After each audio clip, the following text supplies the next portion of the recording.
Buntis ako, Tito Roset. Iwanan niyo muna kami. Halika na. Antipati kang babae. Ano ba yan? Si Edmond ang ama ng bata. Ako ang dapat niyang pakasalan.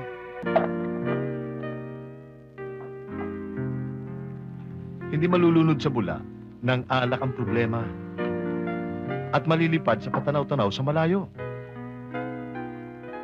Lesyo, beer nga.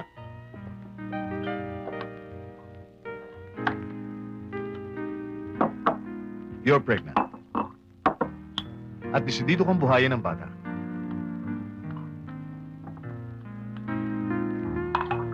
Hindi nga ako malinis. Pero hindi ko naman kaya malay. Ang sagot sa problema mo, si Mr. Cerdeña. Bakit mo ba ako pinagpipilitan sa kurang na yun? Modelo ko. Hindi. Kung sakali mang nagkasala ako, dahil naloko ko sa pag-ibig, hindi dahil gusto kong magpabayad. So, babaeng dakila.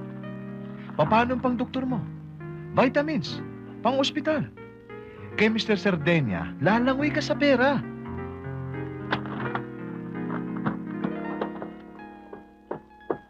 Buntis ako, Tito Roset. Iwanan niyo muna kami. Halika na. Antipati kang babae. Ano ba yan? Si Edmond ang ama ng bata. Ako ang dapat niyang pakasalan. Gina, malapit nang masira ang araw ko sa mga pinagsasabi mo. Natakot kang malumpo. Itinakwil mo si Edmond. Natuto siyang uminom. Isang gabi lasing na lasing siya. At ako na may nagluluksa dahil sa hindi pagsipot ni Frank. Tita Blanca, natatagalan yata si Rose eh. Titingnan ko. Sama na ako. Sige. Isa kang ahas, Gina. Hinango kita sa pagka-squatter. Pinakain, binihisan, ginawang modelo. Ngayon, pati nobyo ko, aagawin mo pa? Bakit? Kung ikaw ba ang magsisilang ng bata, hindi mo ba ipaglalaban ng kanyang ama? Pero bakit ngayon pa? Bakit ngayon pa? Bakit naghintay ka pa sa araw ng aming kasal? Kailan mo ako gusto magsalita? Pag mag-asawa na kayo? Anong klaseng tao ka, Gina? Hindi ka ba matatahimik? Kung hindi ka manggugulo ng buhay na may buhay? Eh, paano naman ang buhay ko kapag ako ay naging isang dalagang ina? Edmond, sabi mo sa akin na nagsisinungaling ang lukalukang babaeng yan at ipatatapon ko yan sa security guard. Eh, yun ang dapat mangyari dyan eh. Ang hinihintay kong marinig ay ang sabihin mong nagsisinungaling siya. Itanggi mo raw na tayo. Lasing ako nun eh. Hindi ko alam ang nangyari. Pwede ba?